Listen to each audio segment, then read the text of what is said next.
ನೀವು ಯಾರನ್ನಾದರೂ ಅಥವಾ ಯಾವುದನ್ನಾದರೂ ಮೊದಲನೇ ಬಾರಿ ನೋಡ್ತಾ ಇದ್ದರೂ ಕೂಡ ಈ ಕ್ಷಣ ನಾನು ಈಗಾಗಲೇ ಅನುಭವಿಸಿದ್ದೀನಿ ಅನ್ನೋ ಫೀಲ್ ನಿಮ್ಗೆ ಯಾವತ್ತಾದರೂ ಬಂದಿದೆಯಾ? ಕೆಲವೊಂದು ಘಟನೆ ಅಥವಾ ಸಂಭಾಷಣೆ ನಡೀತಿರುವಾಗ ಈ ಘಟನೆಯಲ್ಲಿ ಅಥವಾ ಈ ಸಂಭಾಷಣೆಯಲ್ಲಿ ನಾನು ಈಗಾಗಲೇ ಇನ್ವಾಲ್ವ್ ಆಗಿದ್ದೆ, ನೆಕ್ಸ್ಟ್ ಇದೇ ನಡೆಯುತ್ತೆ ಅನ್ನೋ ಒಂದು ಸಣ್ಣ ಸುಳಿ ನಿಮ್ಮ ಮೈಂಡಲ್ಲಿ ಯಾವತ್ತನ ಬಂದು ಹೋಗಿದೆಯಾ? ಈ ಪ್ರಶ್ನೆಗಳಿಗೆ ನಿಮ್ಮ ಉತ್ತರ ಹೌದು ಅನ್ನೋದೇನಾದರೂ ಆಗಿದ್ದರೆ ನಿಮಗೆ ದೇಜಾವು ಆಗಿದೆ ಅಂತ. ಏನಿದು ದೇಜಾವು? ದೇಜಾವು ಅಂದರೆ ಏನು? ಈ ದೇಜಾವು ಅನ್ನೋದು ಒಂದು ಫ್ರೆಂಚ್ ಪದ. ಅದರ ಅರ್ಥ ಏನು ಹೇಳುತ್ತೆ ಅಂದರೆ, ನಾವು ಈಗ ಘಟಿಸುತ್ತಿರುವ ಒಂದು ಸನ್ನಿವೇಶ ಇರ್ಬೋದು ಅಥವಾ ನಾವು ಇವಾಗಿರೋ ಒಂದು ಜಾಗ ಇರ್ಬೋದು, ಅದು ನಾವು ಈಗಾಗಲೇ ಎಕ್ಸ್ಪೀರಿಯೆನ್ಸ್ ಮಾಡಿದ್ದೀವಿ ಅನ್ನೋ ಅನುಭವನ ನಮಗೆ ತಂದುಕೊಡುವಂಥ ಪ್ರಕ್ರಿಯೆ ಏನಿದೆ ಅದನ್ನು ದೇಜಾವು ಅಂತ ಕರೀತಾರೆ. ಅಂದರೆ ಈ ಘಟನೆ ನನಗೆ ಈಗಾಗಲೇ ಗೊತ್ತು ಅನ್ನೋ ಒಂದು ಕಾನ್ಸೆಪ್ಟ್. ಅದು ಮೊದಲನೇ ಬಾರಿಗೆ ನಡೀತಾ ಇದ್ದರೂ ಕೂಡ ಇದು ಆಲ್ರೆಡಿ ನಡೆದಿದೆ ಅನ್ನುವಂಥ ಒಂದು ಅವ್ಯಕ್ತ ಭಾವ ಇದೆಯಲ್ಲ, ಅದೇ ದೇಜಾವು. ಈ ದೇಜಾವುಗೆ ನಿಖರವಾದ ಕಾರಣವನ್ನು ಇನ್ನೂ ಯಾರೂ ಕಂಡುಹಿಡಿದಿಲ್ಲ, ಆದರೆ ಸುಮಾರು ಸಿದ್ಧಾಂತಗಳಂತೂ ಹುಟ್ಕೊಂಡಿದೆ. ಅದರಲ್ಲಿ ಸುಮಾರು ಸಿದ್ಧಾಂತಗಳಲ್ಲಿ ಕೆಲವು ಫೇಮಸ್ ಆಗಿರುವಂಥದ್ದು ಮೆಮೊರಿ ಗ್ಲಿಚ್ ಅನ್ನೋದು ಒಂದು ಸಿದ್ಧಾಂತ ಇದೆ. ಅದೇನೆಂದರೆ, ನಮ್ಮ ಮೆದುಳಿನ ಹೊಸ ಅನುಭವವನ್ನು ತಪ್ಪಾಗಿ ಗ್ರಹಿಸುತ್ತೆ ಅನ್ನೋದು ಒಂದು ಥಿಯರಿ ಇದೆ. ಅಂದರೆ ನಮ್ಮ ಮೆದುಳಿನಲ್ಲಿ ಇಮ್ಯಾಜಿನೇಷನ್ಗೆ ಸಹಾಯ ಮಾಡುವಂಥ ಗ್ರಂಥಿಗಳೇನಿದೆ ಅದು, ಮತ್ತು ಲಾಂಗ್ ಟರ್ಮ್ ಮೆಮೊರಿ ಅನ್ನೋದು ದೀರ್ಘಕಾಲಿಕ ನೆನಪುಗಳನ್ನ ಇಟ್ಕೊಳ್ಳೋ ಮೆಮೊರಿ ಮಧ್ಯ ತೊಂದರೆ ಉಂಟಾದಾಗ, ಅವೆರಡರ ಮಧ್ಯೆ ಕೋಆರ್ಡಿನೇಷನ್ ಸ್ವಲ್ಪ ಮಿಸ್ ಆದಾಗ ಈ ಥರ ಆಗತ್ತೆ ಅನ್ನೋದು ಒಂದು ಥಿಯರಿ ಹೇಳುತ್ತೆ. ಈ ಪ್ರಾಬ್ಲಮ್ ಆದಾಗ ಏನಾಗುತ್ತೆ, ಇತ್ತೀಚಿನ ಅನುಭವಗಳು ಕೂಡ ರೀಸೆಂಟಾಗಿ ಯಾವುದೋ ಸಿನಿಮಾದ ಹಾಡನ್ನ ನಾವು ಮೊದಲನೇ ಸತಿ ಕೇಳ್ತಾ ಇದ್ದರೂ ಕೂಡ ನಾವು ಆಲ್ರೆಡಿ ಇದನ್ನು ಕೇಳಿದ್ದೀವಿ, ತುಂಬ ಹಳೆ ಹಾಡಲ್ವಾ, ಇದನ್ನು ಹೊಸದು ಅಂತಿದ್ದಾರೆ ಅಂತ ಕೆಲವು ಸತಿ ನಮ್ಮ ಮೈಂಡಿಗೆ ಬಂದಿರುತ್ತೆ. ಇನ್ನು ಎರಡನೇ ಸಿದ್ಧಾಂತ ಏನು ಹೇಳುತ್ತೆ ಅಂದರೆ ಡ್ಯುಯಲ್ ಪ್ರೊಸೆಸಿಂಗ್ ಥಿಯರಿ ಅಂತ ಕರೀತಾರೆ ಅದನ್ನು. ಅಂದರೆ ಒಂದೇ ವಿಷಯ ನಮ್ಮ ಮೆದುಳಿನಲ್ಲಿ ಎರಡೆರಡು ಸತಿ ರಿಜಿಸ್ಟರ್ ಆಗೋದು.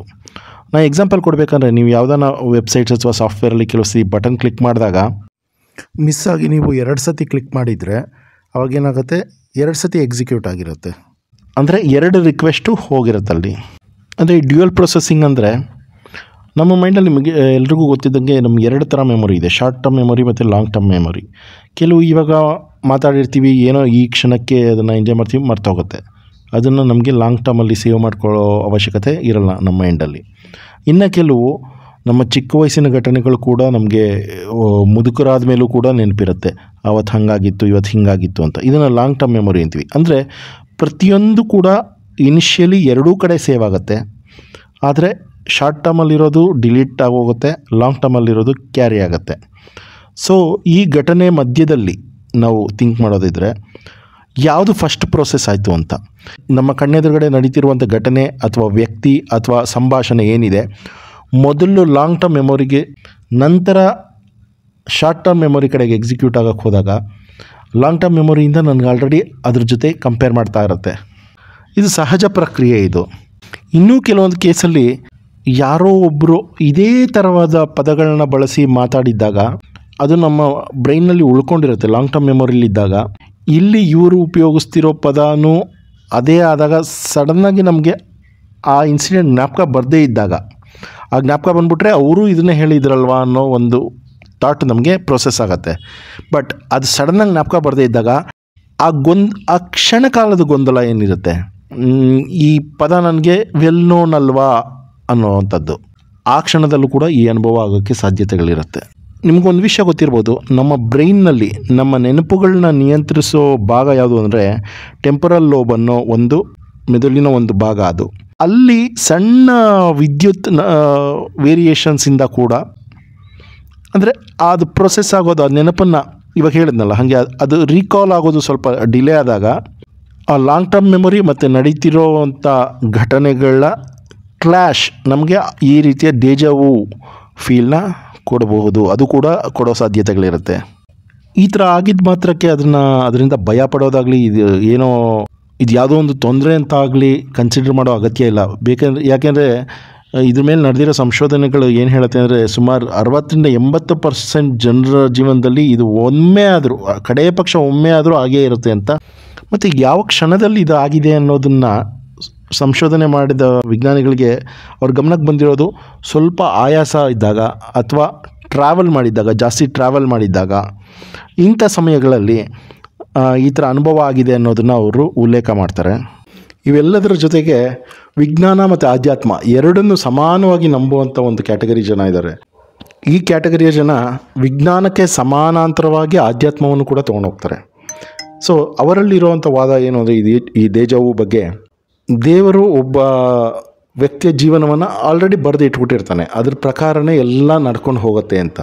ಒಂದು ಸ್ಕ್ರಿಪ್ಟ್ ಬರೆದಿದ್ದಾನೆ, ಅದರಲ್ಲಿ ಯಾವುದೋ ಒಂದು ಘಟನೆ ಅವನಿಗೆ ಸರಿ ಹೊಂದಲಿಲ್ಲ. ಆವಾಗ ನಾವು ಇವಾಗ ವಿಜ್ಞಾನದ ಪಾರ್ಟಲ್ಲಿ ಒಂದು ಸಿಸ್ಟಮಲ್ಲಿ ಸ್ಕ್ರಿಪ್ಟ್ನ ಟೈಪ್ ಮಾಡ್ತಾಯಿದ್ದೀವಿ.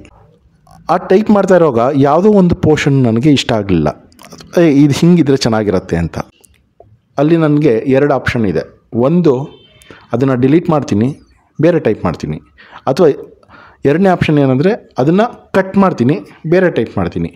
ನಾನು ಡಿಲೀಟ್ ಮಾಡಿದಾಗ ಅದು ಟೆಂಪರರಿ ಮೆಮೊರಿಯಿಂದ ಕಂಪ್ಲೀಟಾಗಿ ಹೊಟ್ಟೋಯ್ತು. ಅದನ್ನೆಲ್ಲೂ ನಾನು ಬಫರಲ್ಲಿ ಇಟ್ಟಿಲ್ಲ. ಕಟ್ ಮಾಡಿದಾಗ ಏನಾಗುತ್ತೆ, ಅದು ನಾನು ಬೇರೆ ಕಡೆ ಉಪಯೋಗಿಸೋಕ್ಕೆ ಅಂತ ಅದು ಒಂದು ಕಡೆ ಟೆಂಪರರಿ ಮೆಮೊರಿಲಿ ಹಾಗೆ ಕೂತಿರುತ್ತೆ, ಅದು ಎಲ್ಲೂ ಹೋಗಿರಲ್ಲ. ಸೊ ಬಫರಲ್ಲಿ ಅದು ಆಲ್ರೆಡಿ ಇದೆ. ಸೊ ಅದೇ ಇನ್ಸಿಡೆಂಟ್ನ ನಾನಲ್ಲಿ ಬೇರೆ ಇದು ಬರೀತೀನಿ, ಪ್ರೋಸೆಸ್ ಅಂತ ಕೊಡ್ತೀನಿ.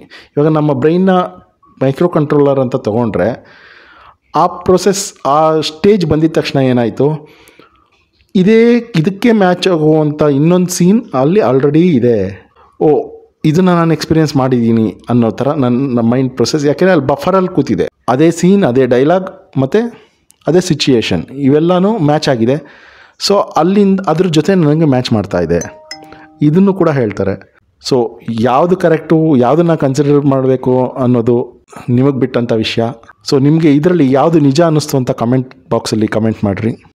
ಇದೇ ತರಹದ ಒಳ್ಳೊಳ್ಳೆ ಮಾಹಿತಿಗೆ ನಮ್ಮ ಚಾನಲ್ನ ಫಾಲೋ ಮಾಡ್ತಾಯಿರಿ, ಸಬ್ಸ್ಕ್ರೈಬ್ ಮಾಡ್ಕೊಳ್ರಿ. ಸಿಗ್ತಾ ಇರೋಣ. ಧನ್ಯವಾದಗಳು.